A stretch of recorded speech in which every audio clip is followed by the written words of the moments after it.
If you have a subscription-based model and you're charging your client the same amount every time, Xero can automate your invoicing process. So the invoice will be sent to your client automatically every month. So they have a record of your invoices, and it saves lots of time. In order to do that, you can go to Accounts, Sales, and if you click on this drop-down menu here and select Repeating Invoice, sorry, click 2 times, Repeating Invoice. This will let you create a new repeating invoice. You can do it every month, every 2 months. You can select weeks, so you can invoice them every week. So it depends on type of business you're in. You can select whatever option that you want. Start date usually is the start of that period, whether it's the start of the week or start of the month. And the due date would be, it can be the same day, so it can be 1 day after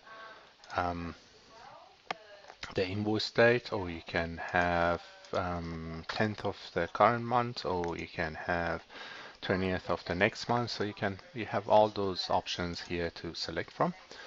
You have the end date. In case if you have a contract and you don't want to send the invoice by mistake after the 1-year contract finished with the client, you can just select that option. It's optional. If your client has already been in your database, as soon as you start typing the name, the name will appear there, and you can have a reference. This reference can be name of the package or whatever you want on the invoice. You have 3 options here. Most of you would use approve and send, so you want the client to receive this invoice by email every month. If the client email address is in the system already, it will appear there. If it's not, you have to type the email address. In this case, because this is a demo company, we don't have an email address there. The body of the email, I would suggest to change it based on your services, to make sure that you explain whatever you want there, whether you're charging the credit card or direct debit, because the client received the invoice and they think, hey, I need to pay this. But if you say that this invoice will be just for your records and it will be deducted from your credit card, then they wouldn't worry about that. You can also do lots of marketing and upsell in this email. So, hey, you are on this package, and if you want to upgrade that every time, click here or whatever. So try to take advantage of this little email that you have. It's a communication that you have with your client. You can include the PDF attachment, or you can just send it. If you don't include that, they'll receive the email with the link, and they'll click on that link and they can see the invoice. And if they use Xero, they can save that directly to Xero, and it will be marked as send. If you want to send a copy of that, you can click here and you'll receive a copy of the invoice as well. Approve, I wouldn't suggest to use that because you really want the client to receive that. So in this case, it will create the invoice, but it doesn't send it to the client. Save as draft is good if you have some sort of changes sometimes. So it creates the recurring invoices, and then what it does, saves it as draft. So you can, at the start of each period, you can go to the draft and make any changes that you want before you approve the invoices. So it gives you kind of a middle step to change the invoice if you have to. But the advantage of it is most of that should be same. So it should be click, click, click, approve, and the one that you want to change, you don't want to forget about it, so you can make the change and send it to them. You can add any items, so your items would be there. This is again a demo company, so it's an item there. You can have different branding for your, so if you have a normal service and subscription, you can set up different brandings and use different brandings for different services that you have if you want. If you have a different logo for that service, you can use that logo in your invoice.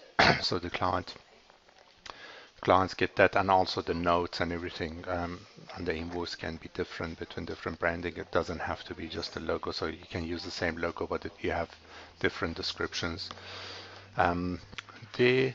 And Then after you've done that, I'll just put approve because I don't want to put the email address, and you can save this invoice.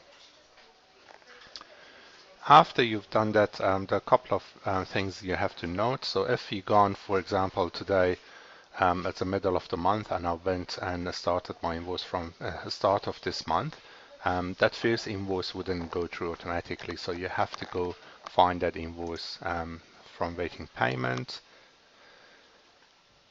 and which was this invoice, and click here and email to the client manually. So that first invoice wouldn't go, but what will happen if you go to repeating invoice on the top here, you'll see all your repeating invoice, and that invoice that we created, you can see that is there, and you can make any changes, and you can see when is the next one going to go out, and it's going to be every month, and the next one going to be 1st of February, so you know that's going to be 1st of February. If you want to add more items, change it, or in case if the client cancels the contract and you want to delete this invoice, you can delete it by selecting the invoice here and click on delete, and they wouldn't receive that email again. There are a couple of more things that I should mention. If you have lots of clients that they have subscription with you, you might look at Xero add-ons, and one of the add-ons is Chargeify. You can find a link in the text below this video. So you can use Chargeify that automates everything and charges the credit card and streamline the whole process altogether. The other thing that you have to make sure that you need to remember, these are automated. So if anything happens, you have to make sure that you cancel it. Otherwise, when the client cancels, and then they receive a email next month for services that you're not providing, it's a bit bad for you. So if you have any question, feel free to come back to support@wiseadvice.co.nz and submit your questions. Thank you.